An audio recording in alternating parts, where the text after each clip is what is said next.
Welcome, welcome, welcome, welcome back. It is What in the World in Health Wednesdays. And I'm Lisa, also known as the AlkaliYogi. Welcome, welcome back, Instagram folks.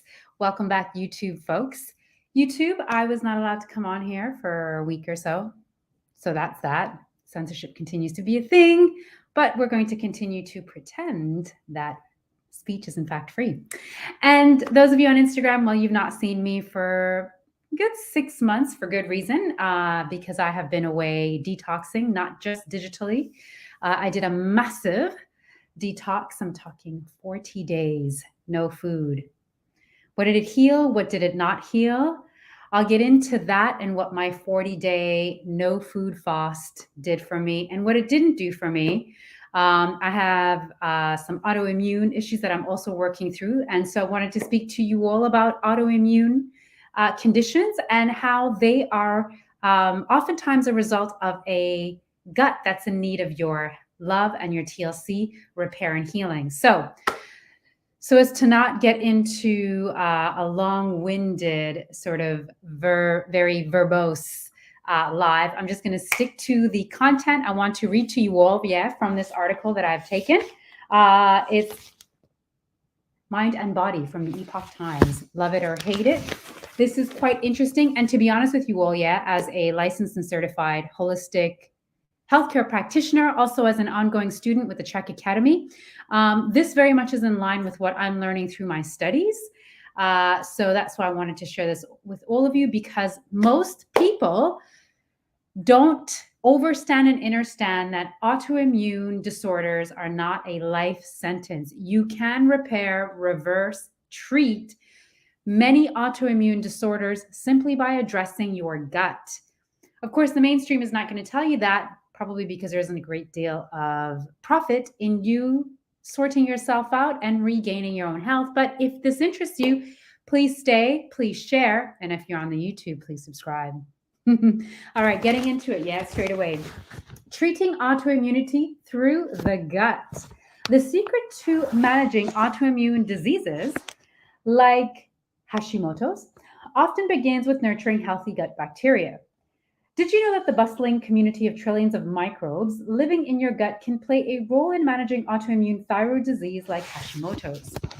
Decades ago, scientists began hypothesizing about a connection between the gut microbiome, all the microorganisms residing in your intestines, and the thyroid gland. In recent studies, scientists have looked closely at individuals with two autoimmune thyroid diseases, Hashimoto's and they discovered that people with these conditions often have different types of bacteria in their guts compared to healthy individuals.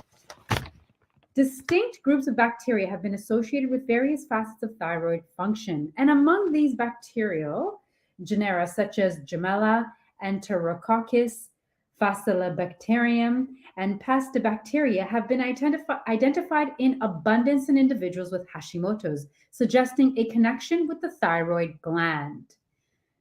Now, at first glance, this should make sense to you all if you have been on my pages for some amount of time. And if you haven't and you're new to it, well, welcome, because my job is to help bridge the gap, between the mind, body, and soul. We have many bodies: the spiritual body, the physical body, the emotional body, the mental body, and all of these are interrelated and connected. So it's about bringing it all together. And when you know that and understand this, and by the way, it's actually universal law, wink, wink, then you know that if you have a symptom, you don't just isolate and treat for that symptom. You have to take a step back and look at the greater picture and treat the whole. As Czech practitioners, one of our mottos is we don't treat the disease, we treat the person. We teach you how to be healthy, how to manage yourself and make better decisions so that you can allow the body to do what it was naturally designed to do, which is what? Heal itself. Ding, ding, ding, ding. Carrying on, where have I left off? Okay. Understanding this complex relationship may help clinicians diagnose and treat autoimmune thyroid diseases in the future. Using the gut microbiome to prevent or manage autoimmunity. Addressing gut health is a complex topic which should be dealt with a top-down or north to south approach as upstream breakdowns cause downstream issues, including poor gut microbiome health. Improving and repairing gut health is frequently a foundation to managing autoimmune diseases like Hashimoto's. Clinically, we frequently see issues such as insufficient stomach acid, poor gallbladder function, insufficient pancreatic enzyme secretion, overgrowth of small intestinal bacteria, fungal or parasitic infections, leaky gut, which many, if not most people have, at the very least in the United States. You can put money on that one. Dysfunctions in motility leading to either constipation, diarrhea, inflammation, and more. Do any of those sound familiar to you? Because a few of those even rung true with me. See, before I opted in for my 40-day fast, I actually did my GI tract and went very thoroughly through those results with my Czech mentor and practitioner, because I too have a health coach. Wouldn't you know it? Shout out to Carl, my mentor and my own personal health coach.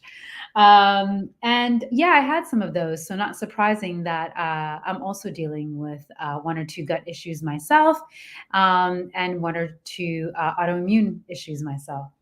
One really. No, okay, one or two. But guess what?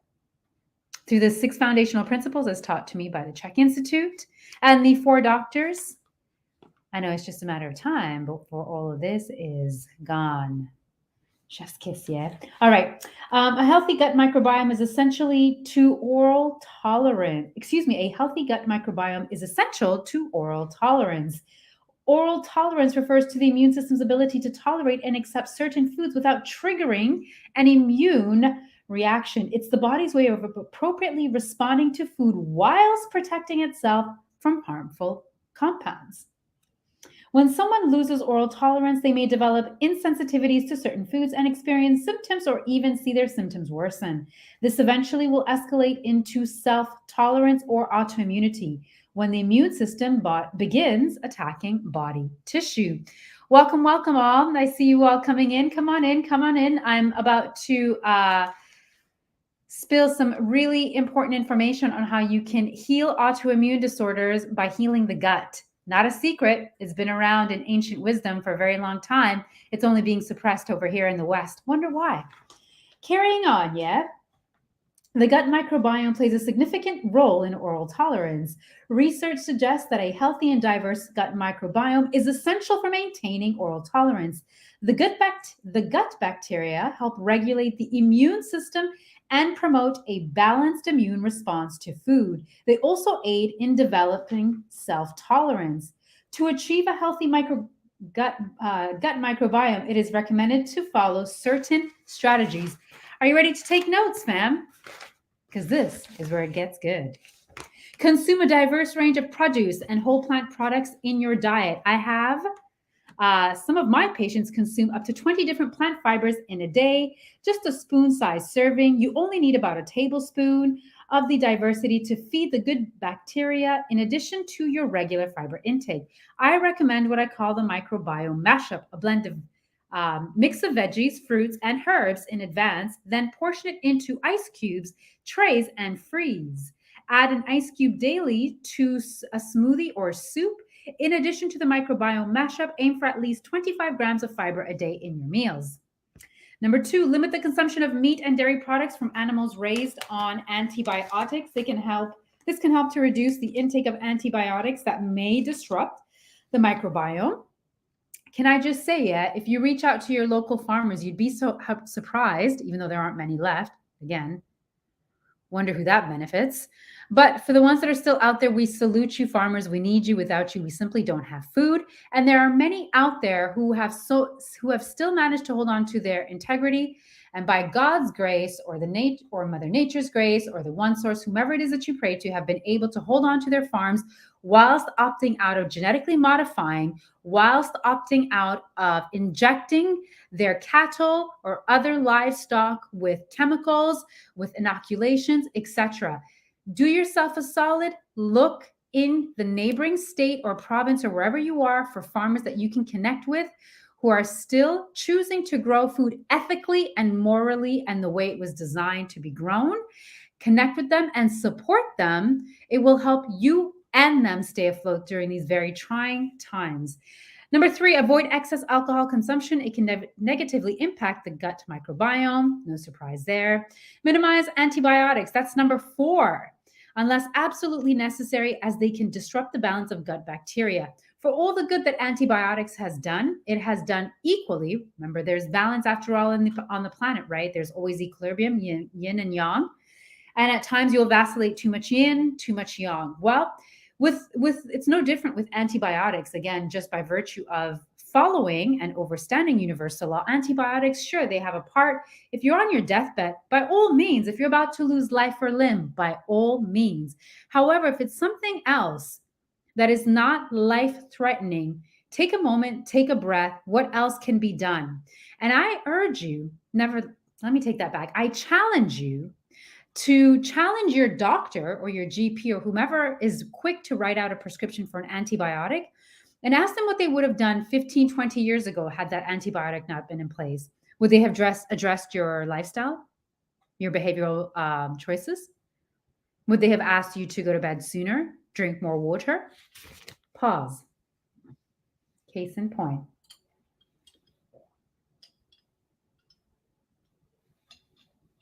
What could you be doing? Resting, managing stress, right? There are loads of things that you could do. Could you also just let it pass through your body? A cold, for instance, the flu, for the most part, if you're young and healthy, and even if you're not young, if you're healthy and robust, you should be able to get through things like this, right? Let them pass through you, because guess what that mucus is? A runny nose is. Guess what a fever is? This is the body's natural way of killing off viruses, of expelling colds, etc. And all we're doing is interfering with that process. How about we allow nature to do what it was designed to do, which is be natural. Number 5, choose organic produce whenever possible to reduce exposure to pesticides, herbicides, etc. that may affect the gut microbiome. So just like antibiotics, food that has been sprayed leaves massive consequences to the gut, which will lead to a whole host of issues, okay, including depression, anxiety.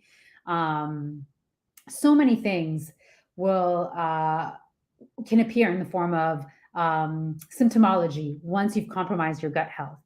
So really, really important that, again, you try to create a life for yourself that is as close and in alignment and as simple to Mother Nature that is as simple and in line with Mother Nature as possible, right? So again, 75 years ago, we wouldn't have been exposed to this much toxic load. You have to take into account the body is just not designed to take on petroleum, herbicides, fungicides, rodenticides, yada, yada, yada. It doesn't even know what to do with it. It's unrecognizable because why? They're harsh chemicals. And harsh chemicals belong where? I'm going to venture a guess that they don't belong in the body. But that's just me. What say you? Nutrients that support oral tolerance. Whilst diet is the main pathway to health, certain nutritional compounds can also support oral tolerance. Omega-3 fatty acids found in sources like fish, emu, and algae oil are important for maintaining a healthy balance of essential fatty acids and promoting the function of regulatory T cells, Treg cells, involved in oral tolerance. Vitamin D is also crucial for oral tolerance as it plays a role in immune regulation. Adequate vitamin D levels are necessary for the appropriate function of Treg cells and for maintaining a balanced immune response. Glathione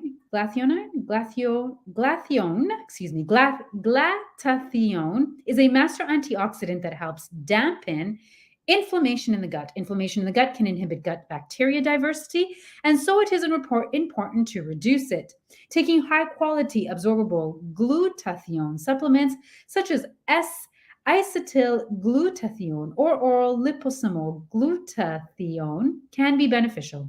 Glutathione precursors like N-acetylcysteine can also be taken to support glutathione production in the body. Short-chain fatty acids are compounds produced by gut bacteria during the fermentation of dietary fiber. CSFAs have profound impacts. The CSFA stands for short-chain fatty acids, have a profound impact on gut, immune, and brain health. Butyrate is one of the three primary SCFAs that supports gut health, helps repair leaky gut, and helps to regulate gut inflammation. So does managing stress, so does going to bed early, so does staying hydrated, so does monitoring your breath and taking deeper breaths, and so does adequate movement, right? So it's always a multidisciplinary approach. It's never one. You're attacking the body from all sides and supporting it in all manners. So what does that mean? You support the body with adequate nutrition, hydration, sleep, movement, breath, and thoughts. So make sure you get rid of that stinking thinking. Yeah, you can make a choice, just like you choose what you're going to ingest orally as your food. You can choose which thoughts you're going to allow to simmer, to take habitat in between these two ears here, because in the words of Paul Chek, my mentor, heaven and hell exist in the exact same place, right in between those two ears. So you get a say. High fiber diets aren't appropriate for everyone. Although a wide variety of plant fibers supports a healthy gut microbiome and oral tolerance, the truth is that not everyone tolerates fiber well. And I support this again. This is very much in line with our teachings as Chek practitioners, which is why one of the things that we'll do as your health coach is obtain your metabolic type or your primal pattern, so that we get an understanding of your ancestral heritage through very in-depth questionnaires, health questionnaires, that tell us a little bit about your background. Well, to be fair, a lot about your background. And then we know if your ancestors come from Scandinavia, do you need to be eating like someone that comes from Trinidad and Tobago? Absolutely not. It doesn't even make sense. Think about it. Apply common back to sense. Sometimes it's lacking these days. Maybe just me. I don't know. Individuals with certain digestive disorders may find that high fiber diets exacerbate their symptoms. Probably people like Eskimos and Scandinavians, I'm guessing. These can be included in inflammatory bowel disease, irritable bowel syndrome, or small intestinal bacterial overgrowth, SIBO. People who have had gastrointestinal surgeries may need to limit fiber intake. For some people with autoimmunity, lectins, nightshades, and oxalates may be problematic. Some of these people even thrive on carnivore diets and the complete avoidance of plant fibers. Again, it would make sense to me that Eskimos, Scandinavians, and other such people, right, that have that sort of ancestry and lineage would do better on a carnivore diet than eating a great deal of, tropical fruits, etc. So again, just applying what makes sense, because it doesn't seem to be common anymore. Searching for what makes sense by going internally. And guess what you can do? You can treat, you can reverse, you can avoid autoimmune disease altogether. It's not beyond our scope. It just requires what? Our attention and our intention. We've got this, fam. We've got this.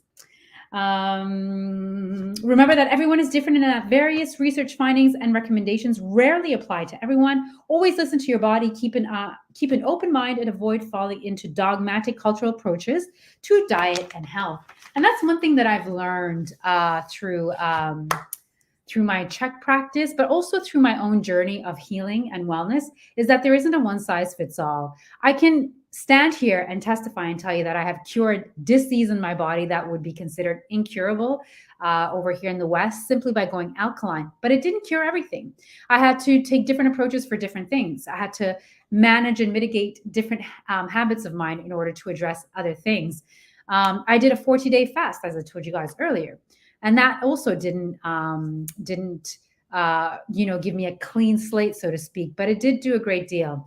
There is going to be more coming on that and that experience at a later time. Please stay posted on IG and on YouTube, and I will take you through what that journey was and is like, because truth be told, I'm still on this journey, as most of us are. So managing, there's no one autoimmune protocol. Managing autoimmune diseases such as Hashimoto's can be complex and ongoing process. It is crucial to approach it with realistic expectations, as autoimmune diseases are seen as incurable. If you break down the word incurable, you actually have in cure. So if you go in, you can cure. Kind of like impossible. Literally, when you break those two words apart, it's I'm possible, right? So again, understanding the trickery of the English language and how it's meant to cast a spell and sometimes make you feel powerless, disempowered. And my job is frankly to help remind you how empowered you are and how much say you have over your overall well-being and health. And believe you me, ladies and gentlemen, you have loads. And just like everything else, this statement here also again just reaffirming what we as Czech practitioners do, which is if you come to us with a disease or what have you, we don't treat that. We treat you so that you don't have a body that will inhabit a disease. That's how we approach it. It's crucial to approach it with realistic expectations, as autoimmune diseases are seen as incurable. We could probably cure just about anything if we put our minds to it. And we just support the body the way that we're supposed to. However, the goal is to strive for remission of the autoimmune disease, which can lead to an improved function and a better quality of life. As Hippocrates wisely stated, all disease begins in the gut. Well, won't she do it? The man said it himself, just as he said, yeah, that food is thy medicine, medicine is thy food. Funny how far we've come with this medical industrial complex, yeah, and how far removed we are. Just to give you a little statistic here, 80% of the top medical schools in the United States teach exactly 0 hours of nutrition, even though food is thy medicine, medicine is thy food. It came from Hippocrates. You all called him the father of medicine. I don't know if that's true or not, but if that's the case, how is it that we've gotten so far and the doctors, no one is even talking or approaching nutrition anymore? No one even takes nutritional classes to become a doctor anymore. It's absolutely insane. It doesn't even make sense. If it makes sense to you, put it in the comment section, because this one here, highly confused. This one here, again, this statement, all disease begins in the gut. I'm speechless. Didn't I just say to you all at the beginning of this live that you can address virtually anything by healing the gut, even autism, anxiety, lupus, diabetes, blindness, just to name a few. Most of us know people that are suffering from one or more of those things. And it all can reverse by treating the gut. Before I get back to this article, one more thing I want to just remind you all. In addition to antibiotics being extremely harmful to the gut and any of the ides, pesticides, fungicides, rodenticides, all that yucky stuff being extremely harmful and detrimental to the gut, what else is harmful and detrimental to the gut? Grains. What is the number one crop grown in America? Grains. You think it's by accident? We've created this. The same way that we've created diabetes through lifestyle choices, we've created autoimmune disorders. They didn't even exist. So if you want to get healthy and reclaim your health, turn off the telly, get off the mainstream, and definitely don't pay attention to the food pyramid. Come back to a more natural way of living. How were your ancestors living? Were they nomads, hunter-gatherers? Because if they were, they weren't baking croissants. They weren't baking bread, right? And if they were consuming these things, it was minimally. Wheat is virtually unrecognizable. It's not the same wheat that was being consumed 2,500 years ago. Facts only. So these are the main things you want to do, yeah? Get off the antibiotics. Get off of anything that's conventional and has been sprayed. Get off of the grains to the best of your ability. Get off them fully until your gut is healed. Then reintroduce one by one to see exactly what was triggering, an autoimmune response. Or you could get blood work taken. Not sure how to do that? Reach out to me. Want to get your gut health checked out? Reach out to me. Yeah, all grains. Because they've all been hybridized to some degree, right? So at the very least for some time. That's not to say that you won't be able to resume grains at some point. So thank you for asking this question. Is it all grains? If you're needing to heal yourself, if you have an autoimmune disorder, 100%. For the time being, 100%. Once you're healed, you can start to reintroduce perhaps corn, perhaps barley, perhaps quinoa, and just see one by one.